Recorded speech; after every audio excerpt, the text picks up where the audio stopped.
The World Championship, and the rear end stepped out right there on the Williams. Martin Brundle, one of 3 drivers represented by an Englishman named Mike Greasley. Greasley suffered a stroke recently, so representation of those 3 drivers, including Brundle, Mika Salo, and Eddie Irvine, has been taken over by Formula One's heaviest hitter, Bernie Ecclestone, which no doubt has the team managers of those particular teams shaking in their boots. There is Brundle. Now he is beginning to spread debris everywhere. Yeah. There's fiberglass, pieces of fiberglass and carbon fiber all over the place. Ooh. But he's not pulled over. He's just still driving back. He's certainly driving back. I can't believe why he's doing that, apart from the fact he daren't go over the fence and walk back through the crowds. Is the only thing I can think. But he's certainly not doing the suspension any good, because it really will be dragging on the round there. Looked like a piece of the diffuser might have come off. Coulthard still leads away. A year ago, David Coulthard had a podium in his future at that race, but he ran out of fuel in the closing laps. A tremendous disappointment he might make up for today.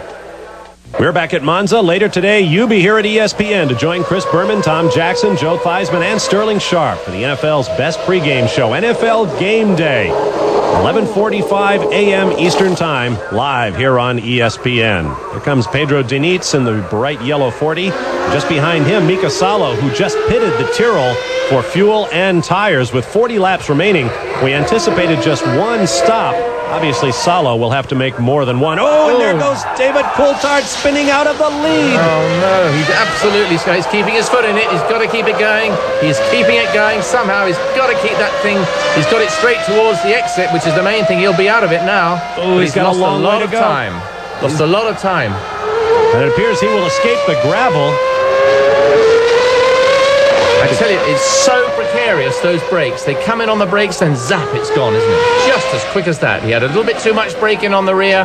It's so difficult to adjust these cars. They're so rigid to adjust the brakes so that at a 180 mile an hour corner, the brake bias is correct, as opposed to a corner at 110 miles an hour. And that is the same place that he went off on the warm-up lap of the original start of this race. They won't be happy in Scotland about that. Or in the Williams pit. But in the grandstand here at Monza, they are absolutely overjoyed because Ferrari leads Gerhard Berger. I'd love to hear a crowd if we didn't have all this stuff on our head. Recall the race in 1988 when Berger picked up the surprise victory. It's a little early to declare him the winner. When Ayrton Senna spun in this corner. Schumacher and Hill just behind. I don't know if the wounds of Senna's passing are too recent to make light. And if you feel that way, then I apologize. But the story goes that Senna was welcomed to heaven by God himself, who asked if Senna had any questions. Senna said, well, only in 1988, when Enzo Ferrari passed away and I was leading the Ferraris in the race, and I asked for a sign as to whether I should try to pass Schlesser in the Williams, and you told me I should, and I crashed out of the race. Why did you tell me to pass Schlesser? God said, I don't know. Enzo, why'd we tell him to pass Schlesser? Here comes Coulthard into the pits. They got a new nose for him because he obviously damaged the other one, or possibly damaged the other one. Fresh tyres and, of course, refueling. Well, looks like he overshot his pit. That was not a good move. He came in far too fast. Very difficult to judge when you're rambling around at 215 miles an hour the whole time. They dragged him back. They're whipping the wheel off. They're checking something at the front and probably taking that nose section off. Can't see from here. Getting all the dirt out of the discs. And I guess they're going to change the front nose and get him out on the track. But, of course, that means he's going to have a two-stop race, whatever happens at this stage. And they're looking very carefully. Oh, and Coulthard shuts it down and gets out. He filled the inlets up with stones. Problems at the front end. Perhaps brake discs irreparably damaged by stones. In any event, the young Scot faces another heartbreak at Monza. Meanwhile, on the track, Gerhard Berger leads Schumacher and Hill. You don't get many opportunities like that. It'll be half a second quicker than everybody both days, ahead of the world champion. All the talk about him going to Ferrari and then to lose it in the race, right? It might have been a mechanical problem, but to me it was he just overbraked and went off the road. It was from the rear end he had a problem, but of course picked up the damage in the sand, and that's what did the damage. But it's great. Look at that Ferrari out in front. And I just can imagine the noise that must be going on. It must be outrageous. to go around, and you will see those red flags when you're in that car, without a doubt. And I reckon to drive a Ferrari at Monza is worth half a second a lap, and that's really what we're seeing here, is seeing Berger actually starting to ease away a little bit because of his sort of the emotion of the whole situation. Ukio Katayama, the other Tyrrell, making an early pit stop. Now we'll take another look at what happened to David Coulthard heading for the Ascari chicane. Yeah, he just locked up the rear end. I mean, that's all he did. You can't say it was bumpy. That circuit was as smooth as a baby's bottom. And he went straight round onto the sand, and of course that was it, and damaged the car. Here we have Berger whistling out to overtake the Pani, is it? That's Pedro Diniz. Pedro Diniz. Yeah, I'm not quite used to colours of these cars need to change every race. Well, that's okay. You're a relief pitcher this weekend. You're allowed a few. I never look that far back down the grid. That's my problem. I look at the guys at the front. Diniz would appreciate it. Yeah, I'm sure he would, but he's got to be realistic. He's back there for a reason. Absolutely. And right now, he's between the two title contenders. Schumacher and Hill make short work of him. This is where his teammate went off. Schumacher and Hill have actually eased up quite a bit on him through there, but of course he is picking up the tail enders first. It's the first time the back markers have actually seen the leaders of the race coming around. They're not got in the swing of moving over yet, and we can see that here. Obviously a little bit of drafting, a bit of slipstreaming goes on. That's just what Berger needs, a couple of extra miles an hour. Even then he's finding it difficult to go past, because a lot of these guys are running less downforce than the Bergers, but of course it means they're slower in the corner. And look at all the gravel offline at the Ascari chicane. You have to tippy-toe through there. Riding with Damon Hill. Yeah. How many revs are you doing, Bob? Did you catch that?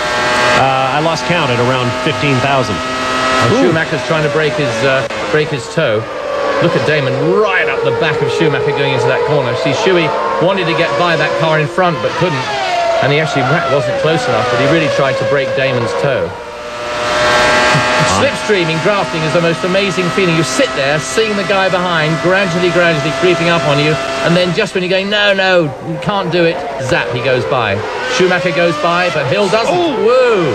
That was really something else, but Hill, fortunately, his braking balance was about right. Otherwise, he'd have lost it in the same way that Coulthard did early. He just kept it under control and went through the corner, really without losing anything to Schumacher at all. That was a pretty clever bit of driving.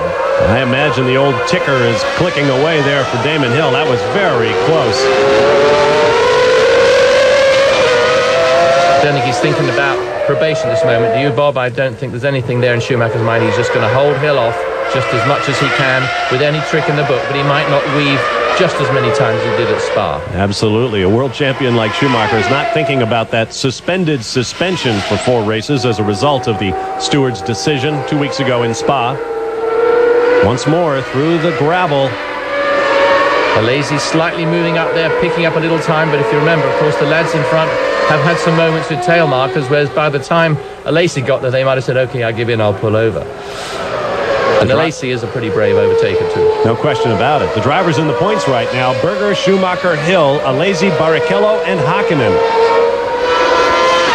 Hakkinen, of course, in the McLaren Mercedes. Alain Prost, after his brief test last week, said he was surprised at how good the car is and that it will not take long to develop it into a front runner once again. Now, I wonder how much of that might have been a politically motivated comment from one of the master politicians of Formula One, but nevertheless, Alain Prost making news for McLaren as you ride with Damon Hill.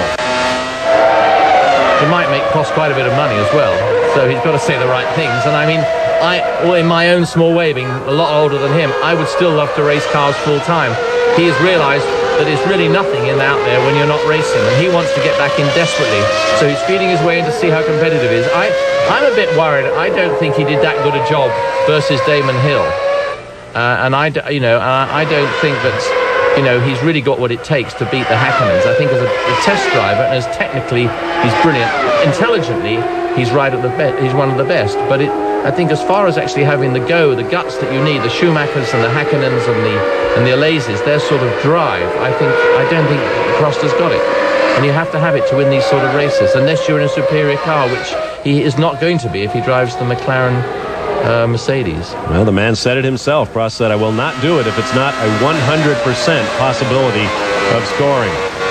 Preliminary word from the Williams pit is that a wheel bearing failure. Sideline pole man and race leader David Coulthard. We'll take a timeout and return for more live from the Grand Prix of Italy at historic Monza. Stay with us. This ESPN Speed World presentation, the Italian Grand Prix from Monza, is brought to you by Toyota and their full line of quality cars and trucks. Toyota, I love what you do for me. And by American Express. Welcome back live to Monza, where Gerhard Berger leads Michael Schumacher, Damon Hill, Jean Alesi, Rubens Barrichello, and Mika Hakkinen in the 6 points-paying positions of this Italian Grand Prix. Bob Varsha and Derek Bell, glad to have you with us on this Sunday morning. Morning in America, afternoon at Monza, where a crowd of between 75,000 and 100,000 of the Tifosi, the legendary Ferrari fans, are watching their man, Gerhard Berger, out front. Berger on his last run at Monza, which, as I say, must be very emotional for him, but he's out there giving it his all. And I think that's what's great. You read all this nonsense about bad feeling and bad vibes within a team, and there you have a fella goes out, he knows he's going to another team, and he goes out because he's a racer. And that's what I say about these drivers. All this nonsense, the politics behind the scenes. If only drivers could get in and literally just drive. That's all they want to do, is drive. They don't want all the politics. And you're seeing these guys get out there, Berger's out there, and he's driving his heart out because he is a racer. All he wants to do is win. He doesn't give a darn about where he's going next year, who's this, who's that, all the politics. He just wants to win. Comparing laps for Berger out front, Schumacher in second. It's true that much of what we hear in Formula One is highly charged politically. Everybody has an agenda that they want to accomplish, and of course it's all filtered through the media, and that includes us. We try to bring you the most accurate information we can get, but you just can't quite be sure whether what you're getting is accurate. Oh, is that Martin Brundle? No, I believe that was Olivier Panis parked in the chicane. Wasn't Martin's helmet. Yeah, that was Panis. At that point on the racetrack, Schumacher and Hill come flashing through. It just shows how difficult it is for some of these guys. They're losing it under braking coming in. They obviously, as you know, have little downforce, and they come in that last split second. They leave it a split second late, the car goes round on them. Meanwhile, Martin Brundle has his Ligier in the pits. Mugen Honda engines again for 1996, we are told. Well, the rumor has it that Honda's in-house effort, you might know that engineers at Honda have been working on their own time building a Formula One chassis and engine combination. It has tested on and off for the last year or two. It is still pounding around at Suzuka, and the rumor has it that Honda may come back as a manufacturer in 1998.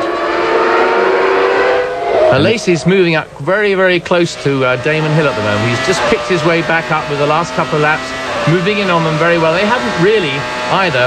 They haven't pulled away much from Barrichello and Hakkinen and Herbert, who are not far behind. In that last shot, we picked them up just behind them. So they're all still fairly close together. I mean, just a couple of seconds in it at this time. Damon Hill closing up inexorably on the world champion, Michael Schumacher, who for his part says he has been driving his car at the limit and over it all weekend. He said he has never had as much trouble and taken as much time finding the optimum balance in the Benetton Renault. Alesi's right there, right on their tail. And that'll lighten things up a bit, because then Hill will have to, watch his tail, because Alesi's going to come through, and we know how good Alesi is at that sort of maneuver. Schumacher, Hill, and Alesi in Rogia. Just over all that signage on the left is the street on the other side of a concrete wall. You can stand out there, listen to the cars come by, and tell which car it is going by just by the engine note. Of course, the easiest to pick out, the scream of the 18,000 RPM Ferrari V12. Why do Ferraris always have such a wonderful note? Everything they do in their road cars, they always sound just a little bit better. There's something special about a Ferrari. But it's a legend. There's a car that's been out there for all these years, racing all the time. They get a lot of criticism about their performance, Ferrari, but they make a lot of that car in Modena.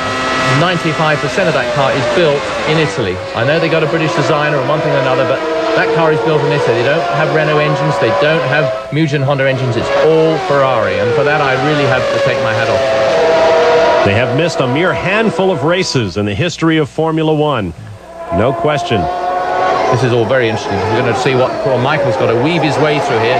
Damon behind, followed by Alesi. All three have got by that tail ender.